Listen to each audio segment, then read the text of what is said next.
Welcome to Inside the Huddle. Good morning. Welcome, everybody. Happy Monday, Steve. Happy Monday, Sean. How was your weekend? My weekend was ups and downs. Yeah. High highs and then low lows. I spent the weekend finishing my taxes, which was sobering. So I think I got you beat then. yeah. So anyway, but we're ready to go. As painful as it is. Good. Yeah. We have to do what we have to do and then That's right. move on. Luckily, we're in a business where our biggest problem is how much taxes we have to pay. Yeah.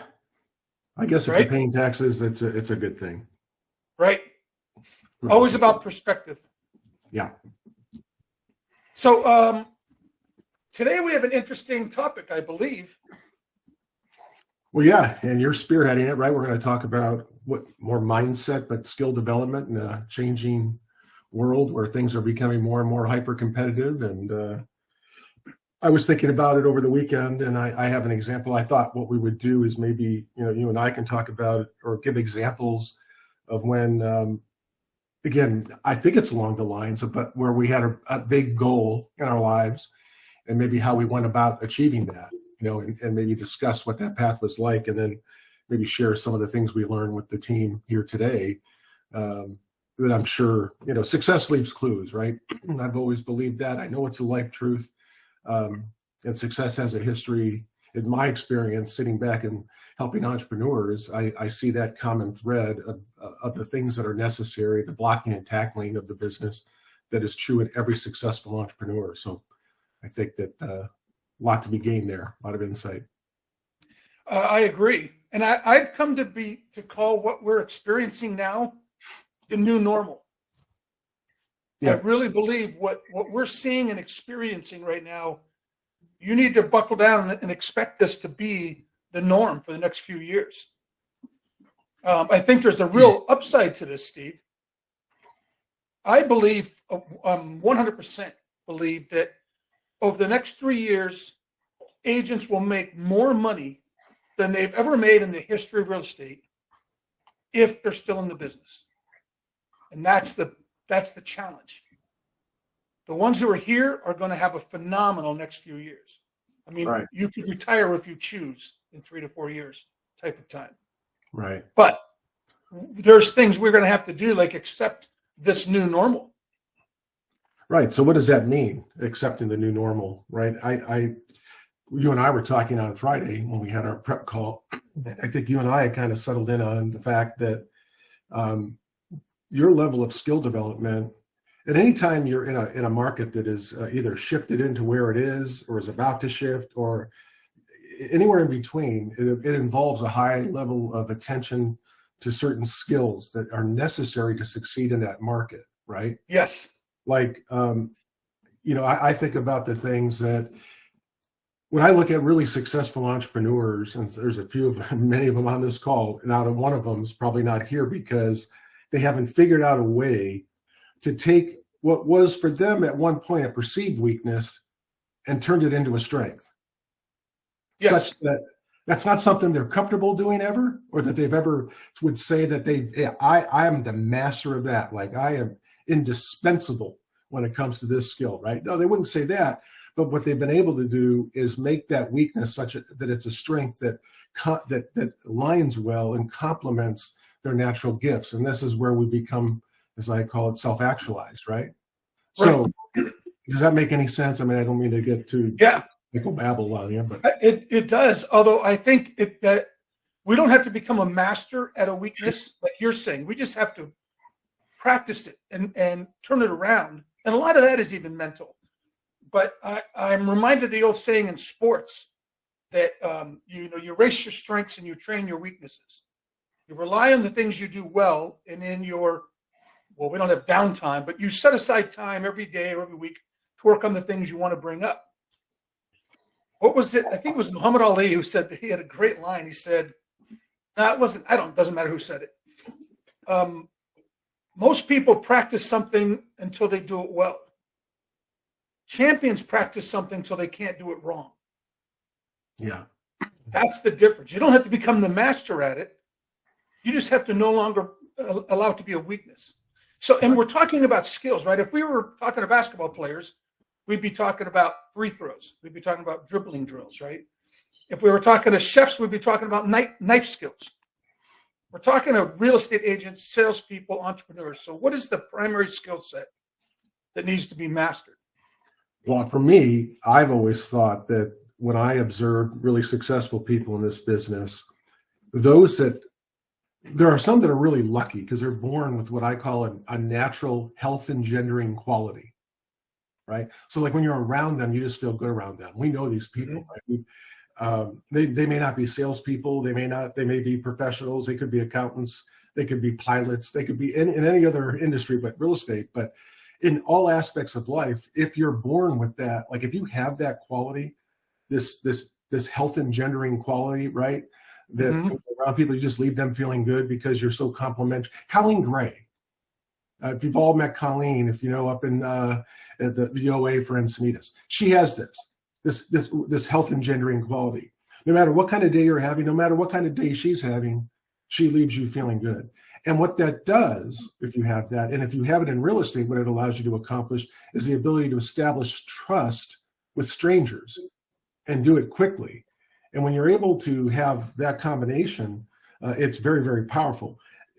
And you don't have to be born with this. You can be intentional about creating this aura for yourself, right? You can say to yourself, I'm going to, before I go into a listing appointment, I'm going to find the one thing that I can align with, that we share common values, right? If I'm a veteran, I'm not.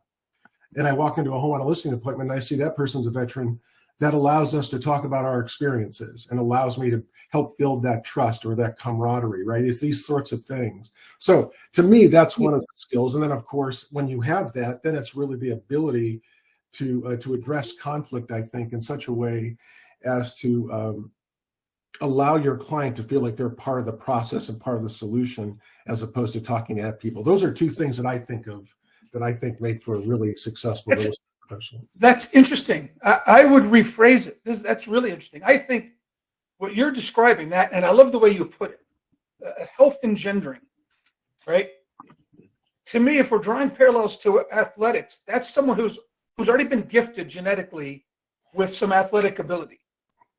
No one's born a great athlete. No one's born a great salesperson, but some people have a leg up, right? Because they have that. And like you said, this can be created. It's not genetic. You can become someone who is intentional about that.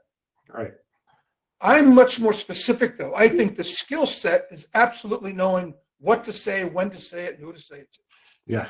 That is our free throw skill set. Right. Do you have your dialogues? Are you practicing every single day so that you don't end up in a cul-de-sac at a dead end where you don't know where to go, or you haven't given, because everyone speaks in scripts. That's the thing we have to understand. Right. Your client is speaking in scripts. Every one of you do it when you walk in the store and someone says, "Can I help you?" and you say, "No, just looking." That's a script. We speak in scripts. Our job, if we're going to help people, is to outscript them. I would argue that's our primary skill set. Help them get out of their own way and past their own fear and realize that you guys are the person they should be working with in this market. And the last thing they should do is trust their most important investment in the world to a machine up in the sky that just cranks these things out at an hourly rate. Right. So if you're looking at the market today, what are some of the scripts that you have to have, or talking tracks, or another way, or dialogues, right? Because scripts allow you to have a dialogue, right? A script is a statement you make that allows you to have a conversation. Isn't that right? Right, right. So the conversation is unscripted. It's what a script should allow you to do is ask or present something in such a way as to elicit an open, free-flowing conversation about the issue that is not guarded. Right. Right. Yes. So like you're getting to a certain place with it. You're creating opportunity with the script. Right. You asked, so I'll give you a quick, for instance, that I like. And so some of them aren't scripts too. It's just understanding how scripts work. So here's a rule of thumb. A broad-based general question almost always leads to a narrow, specific no. Hey, you thinking of selling your home? No. Any of your neighbors thinking about selling their home? Not that I can think of. That's just human nature. You haven't given them a database or an item to search. So if you follow that up with something like, hey, Steve, can you imagine a circumstance that might cause you to want to sell your home, a certain price maybe, or a dream home becoming available? You're going to answer that question completely differently. Well, you'll go from 1 out of 10 might answer, have you thought about selling your home, to 5 or 6 out of 10. Well, yeah, for this price, or when I retire in 2 years, or that's an opportunity creating script. But it's really just knowing how to ask the question properly. That's right. That's exactly right. And today, you know, what would this? I think of the market, and I think of what's going on, and I see so much downward pressure on our commissions. And you think about this for a second, and you go, inflation is causing everything, including everyone on this call. Your cost of sale is going up. There is nothing about being in this business right now where your costs are going down. Your gas prices, the cost for you to tool someone around has gone up by a factor of 100%, or nearly 100%. Or if you paid $3.50 for gas last year and you're paying $6.20, right? Okay, and yet, well, you know, it's going to sell so fast in this market. There's no homes on the market, so why would I pay you? You know, why should I have to pay these fees? And yet, everything in your business is going up. It is a death rattle in our industry if we don't figure out how to have at least a dialogue or a conversation with sellers, because you can predict that one coming. So I guess what I'm trying to say is, what predictive conversations, Sean, do you think are out there today in this market? Because I've got a couple. That's just one as an example. And I don't know that I even role played it all that well. I was just simply, it's an observation that has me concerned that we are losing the grip on our value proposition with the consumer as a whole, because they don't see what we do as being valuable. They see it as very transactional, and so. Well, there's a big forces out there spending millions and millions of dollars to try to convince them it's transactional. Right. We all have to be aware of that. Zillow and Redfin and Open Door and the rest would love for people to think that basically you need a TC and an escrow officer, if that's all involved in this massive investment. We all know, everybody on this call does a lot of business. This is a hard conversation to have at another brokerage where half the people are new. We don't have that kind of brokerage here. You guys know what's involved, and you know how many things can go wrong. And we know how many things don't go wrong because we're in it. It's not that you can fix problems after the fact. It's that you prevent a lot of problems from happening. But how do we convey that value? That's always tricky. All right. I was going to share with you, that was one of the high ups this weekend. On Saturday, I'm for those who don't know, I do cabinetry and woodworking is my hobby. And I'm building these custom door cabinets for my father-in-law's job. And my wife comes out and she's filming it. When I'm done, this will go somewhere and people say, oh, look, that's nice. That's a cabinet door.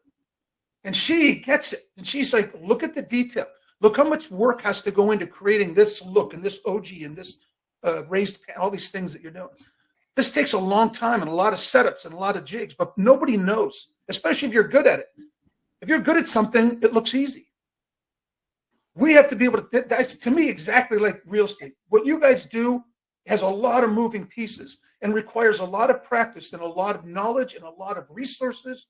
It's amazing what you do. But from the outside, it's, well, you put a sign in the yard and it sells. So why should I pay you? It's not true. We have to start by in our own heads knowing that that's not true. If you start devaluing yourself, there's no saving. There's no script that's going to fix that. No. When you, well, let me put it this way. I think when I was in a situation, if I were selling real estate today, let me put it this way. I would try to find one thing in a market that is very dynamic and one that I think is going to contract, where you're going to have fewer, and the fewer agents that remain are going to be the best agents. When I started real estate, I looked at what's the one thing I could do that would make me indispensable, make me irresistible, right? Beautiful. And so that I could lean into that as part of a business practice. So in real estate, when I started selling real estate, it was the for sale by owner thing. And I'm not going to get into that, but I promise you that went all in on that. I moved all my chips into how do I master this particular opportunity so that I'm indispensable to people. When I walk out, they feel that way about me. That guy has just educated me in such a way as to prevent me from making a financial mistake. That was how I structured that whole project. I won't get into that. Fast forward, it's 1992. Yeah. No, gosh, what am I talking about? 1997. I get my 96, 97. I get my first management job in Denver, Colorado, with a competitor. And I sit down and I look at the P&L and I realize that the owner of this office, who owned the very first franchise office outside of a particular state for this company, had made a profit in almost 18 months of ownership. And I asked the OA, and I said, how do we pay the bills around here? Oh, don't worry. The owner puts money in at the end of the month to help pay the bills because the balance sheet was so bad. And so I asked myself, what's the one thing, what's the one goal? What could I do that could change this outcome? And I believe successful people attract successful people. And when I looked at the balance sheet, I looked at the agents that were there, there was no magnet. So for me, what's the one thing I could do? Well, if I could go find someone that would be so attractive and so respected that it would lead other people to the organization, that was my goal. And so I went about doing that by going to local board meetings in Denver and looking to see who were the most popular agents. And I went and I targeted about 6 of them, and I got one of them. And it just happened to be the top team in the state of Colorado, the top team in the state of Colorado. And we went from about 25 agents to, the rest of the story. But I had one thing. I set a really specific goal, and I targeted, I put all my chips in that. I moved in, right, just like I did with the FSBO thing, and I went for it, and it changed my outcome. Have you had a similar experience that you could share, a goal and how you went about achieving it that you could share with this team, and maybe we could then expand on some of these things? Well, I have, I'm sure, a number of them, usually more athletic than anything. But what is interesting, what you said, what I want to point out is that in sales, there's generally a rule of 5. You went after 5, 6, got one. Yeah. That's almost always true. If you're going after 5 or 6, you probably had to have 25 people that were available to you. And out of that, you probably had about 125 initial. The rule of 5 holds in sales. That's exactly what we need to be doing with FSBOs, with expireds, with properties. But our database. The niche, right, our database. What is your specialty? What is the one thing you do that you can stand up there in your marketing and say, I am the only X in town. I am the first to offer in town. We don't have to be, if you're trying to be everything to everybody, you'll end up probably by the side of the road. It's going to be very difficult in this market. What those big companies pushing us out can't do is fill niches. They can't move quickly. They can't dial in. They can't take care of people who are have one child now and own a condo and probably need to move up. They can't get that narrow, but we can. That's one of the things we need to do is find what is your ideal client. I wasn't going to bring this up today, but now you got me going on it. Every one of you should sit down at some point today and look back over your career and say, who did I love working with? Find me your favorite client and then write down everything about them. Go back and look them up. And I mean like FBI profiler detail. What music do they like? What church do they go to? Where do they shop? What's their favorite food? Not just what kind of home do they like. Because they hang out with other people like them. We all do. That's right. Know your target. This is who I'm for. This right here. I'm not for anybody else. There's so much business. Believe me. If you dialed in on your thing, you'll have more business than you can handle. And you'll be able to beat the big guys. That's such a good point, because if you look at your database and you scrub it that in such a way, as you're going to find that what caused you to feel so favorably for that person is you were so aligned on so many different things. Whether it was music. So what are you doing in the music part of your life where you're connecting with people of similar likes? Do you have any action that you're taking to try to prospect in a bucket where when you meet that person, you're going to be able to have a love language that's authentic? Yes. Right? You speak directly to them. You speak directly to them. I can't, I know this, I don't know how we put a bow on this thing, but I mean, it just goes back to, what would I do? Well, if my passion is fly fishing, what are some of the networks that I could participate in where I can meet people? And once they know who I am and what I do, people buy from people they like and people they trust and people are in flow with them. Right. That's what this is. So that's a one thing effort that you could take to align with those life passions, that when you look at your database and you think of your best clients, you will, I guarantee you, find that you both had so many things in common. And then you have to ask yourself a focusing question. What am I doing with intention to connect to that type of a world that brings to connect and solve their issues? Like, once you know who they are, you know what their concerns are. Or to add that to my database. I mean, those kind of people. I'm going to reduce the numbers, but there was a great podcast from Tim Ferriss. Tim Ferriss is a guy I follow a lot. And again, his business is different. So his numbers, you add a zero, for us, we'll take it down. But he said, I don't need 1,000 clients. I need 100 people who really, really get me, who really care. All he does, and there could be two segments, right? He said, so half the time what I go out goes to one half, and half the time it goes to the other half. He is specifically talking to his target audience. If he's broken into two, then he's spending half his time in one, half the other, repeat over and over and over. Other people come along, other people come join you by sheer force of momentum. But you need to be laser focused on a target audience. Yeah. And this is, again, in our new normal, this is going to become more and more important. Be so good at something that no one can beat you. They can't ignore you and they can't beat you. Pick a niche. So what agents, what we were talking about on Friday, you had an acronym that I can't recall. It was MEG, or what was it? MAC, yeah. Explain that real quick. Can you go into that? Yeah, there's three, and I'm going to go into it more in that Wednesday workshop. You're going to start putting your Friday stuff out more.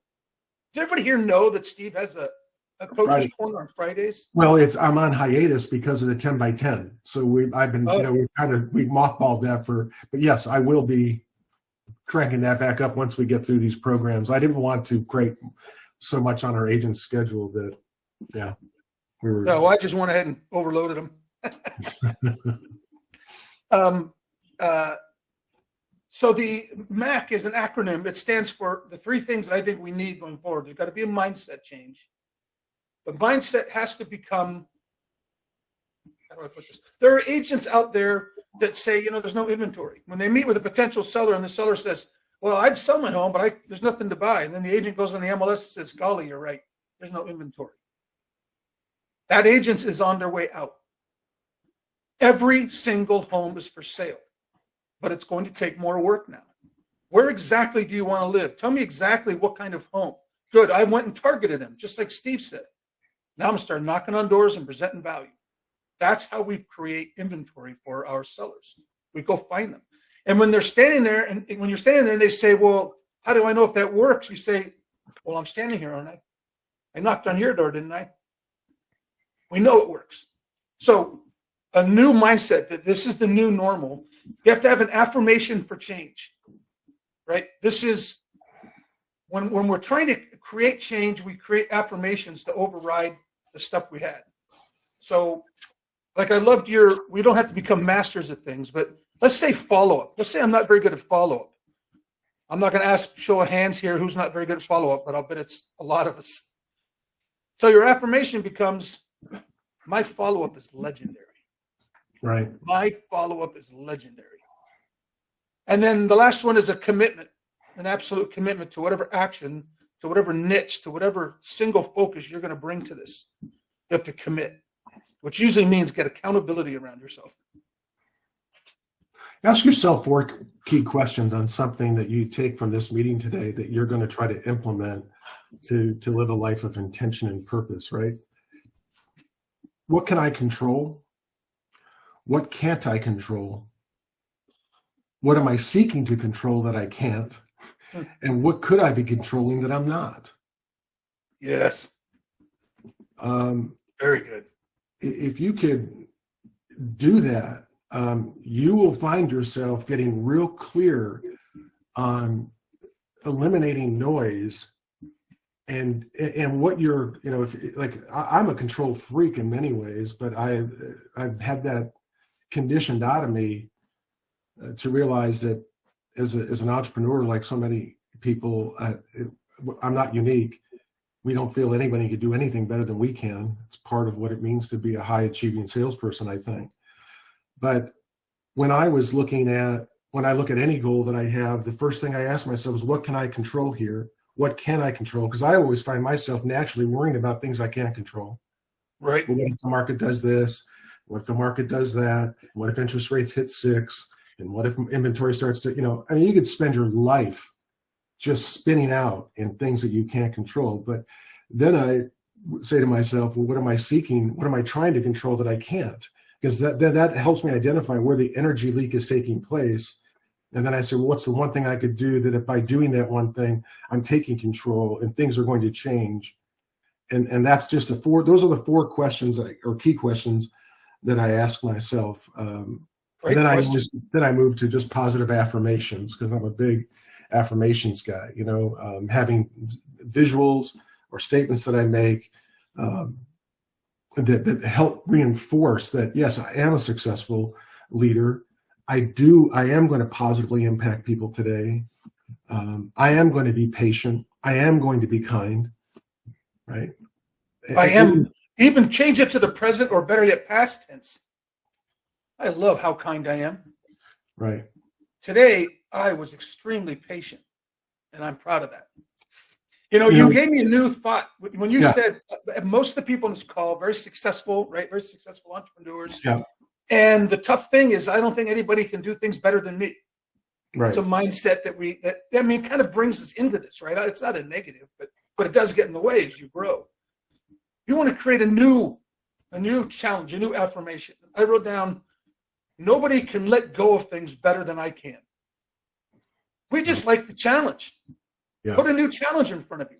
Man, nobody lets go of stuff better than I can. Yeah. Amen.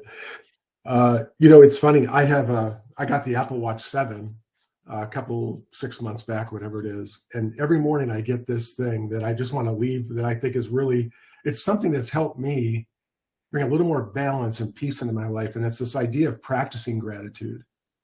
I know a lot of the people on this call, many of you participate in the 6 a.m.ers. And when I hear Emily Bossert speak, just to hear her speak, the kindness and the softness and this just calmness in her energy that she puts out. We were talking about energy a minute ago, health engendering quality. She is someone that has this naturally, right? And when I got where I'm going with this is, when I got my Apple Watch, every morning at some point, like around 7 o'clock, I'll get this alert. Practice a moment of gratitude with your breathing. Think of things that you're grateful for, right? You all know what I'm talking about. If you have an Apple Watch, you've seen this part of yourself. And I turned it off. I ignored it. I ignored it up until about 3 months ago. And I thought, after hearing Emily talk, and I see her start her meetings with this meditative mindset of peace and calmness and openness to let the messages come in, and whatever they may be, and let me be ready to embrace them. I mean, that's basically her mantra, right? I tried this, and I'm telling you, there's something to this stuff. I don't know how it works or why it works, but I would encourage everybody. One of the best things you could do to start your day, we've talked before, I end my day by looking at my calendar the night before I put my head on the pillow, so that I don't wake up to a lot of surprises. It just helps me start off my day in a way that is more intentional. But then to start the day with gratitude, the things that I'm grateful for. Yes, I hate having to pay a bunch of taxes, but what am I grateful for? Well, I'm grateful that I had a good year, these are the things, right? You have to shift your mind so you're not focused on the negative and the abundance in your life. And you attract that when you do that. That's a fact. I don't know how or why, it just is true. So I love that you said you turned it off and you turned it off and you turned it off. I did, yeah. There's I haven't heard this in forever, but write this down. This is a truth. What you seek is seeking you. Normally, we have to get out of our own damn way. Quit turning it off. Love that. What you seek is seeking you. Love that.